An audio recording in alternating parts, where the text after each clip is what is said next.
pusat dan sampai tingkat Korwil ini.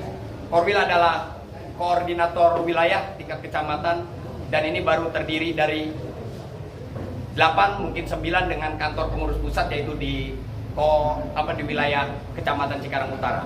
Dan alhamdulillah jumlah kami sudah lumayan terisi. Dari 9 kecamatan ini sudah hampir 500 kurang 20 kalau dari database secara terabsensi KTA.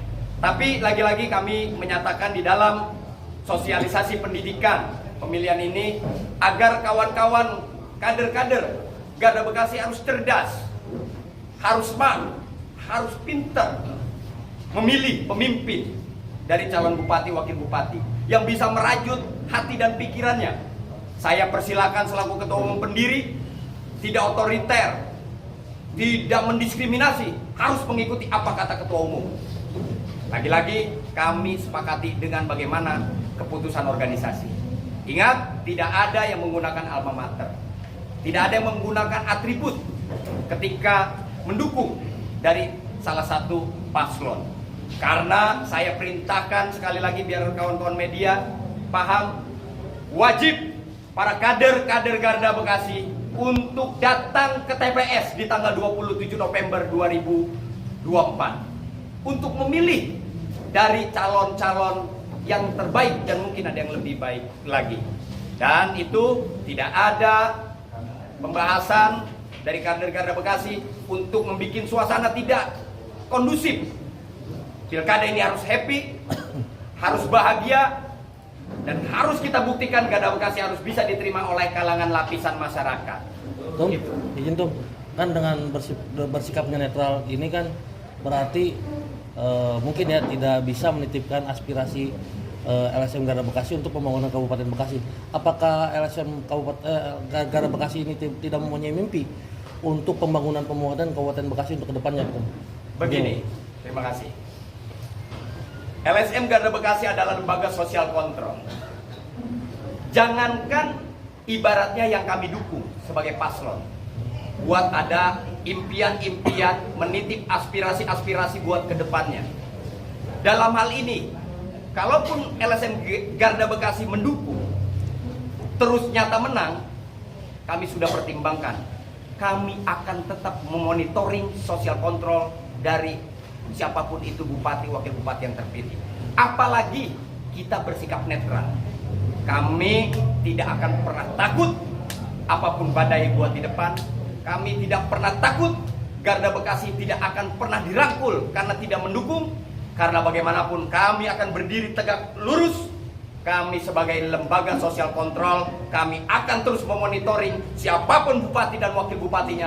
Berikut berapa ASN dan pejabat-pejabatnya. Kami sebagai LSM akan terus menyampaikan aspirasi. Kalaupun tidak didengar dari bahasanya, tidak ada reaksi, kami pastikan kami akan melakukan aksi sesuai Undang-Undang Nomor 9 Tahun 98 sebagaimana mestinya, agar ada perubahan Bekasi yang kita cintai ini, Kabupaten Bekasi, agar lebih baik lagi dan sejahtera ke depannya. Tadi kan dihadirkan Bawaslu dan KPUD Kabupaten Bekasi juga. Ya. Tujuan dari Garda Bekasi sendiri apa? Ya, salah satu agar para kader-kader Garda Bekasi memahami penyelenggara pemilu ini seperti apa. Dan khususnya kita sebagai LSM Garda Bekasi, yang mungkin ada beberapa kawan-kawan media sudah tahu betul, Garda Bekasi adalah LSM yang mungkin pertama mendukung penyelenggara Pilkada 2024. Kenapa harus kita dukung? Karena dia adalah penyelenggara. Kita harus memberi support dan banyak ilmu-ilmu, banyak pembahasan-pembahasan, sampai Ketua Bawaslu Bang Akbar Kadapi sebagai narasumber, agar kawan-kawan kader-kader Garda Bekasi bisa cerdas, bisa memahami bagaimana masing-masing tupoksi dari KPU dan Bawaslu itu sendiri, dengan kami menghadirkannya KPU dan Bawaslu untuk di acara sosialisasi pendidikan pemilihan itu, dan mungkin berikutnya akan mengadakan raker Garda Bekasi. Oh ya, terima kasih. Kami harus sampaikan juga, kami keluarga besar LSM Garda Bekasi mengucapkan, nah ini perlu disampaikan di media, selamat dan sukses atas pelantikannya Presiden dan Wakil Presiden terpilih 2024-2029 yaitu Bapak Prabowo Subianto dan Wakil Presiden Bapak Raka Buming Raka, karena Garda Bekasi pada saat itu jelas sangat menjadi garda terdepan untuk menjadi tim sukses relawan Garda Bekasi memenangkan Paslon 02 Bapak Prabowo Gibran dan Bapak Gibran Raka Buming Raka. Adalah kami sebagai lembaga kedaerahan, lembaga yang memang notabene-nya adalah lokal di Bekasi. Kami berharap ketika bupati, wakil bupati terpilih, bangun Islamic Center di Bekasi. Islamic Center perlu. Kemajuannya daerah, kota madya, kabupaten, itu terlihat dari Islamic Center. Jadi jangan sampai miris. Kita orang mau pergi haji seperti kayak cuek pada ngegelantar aja karena tidak ada tempat. Itu salah satu yang keinginan kami untuk siapapun bupati dan wakil bupati terpilih. Yang kedua, pengangguran. Kami harap semoga Allah benar titipkan amanah dari paslon 01, 02, ataupun 03 yang terpilih.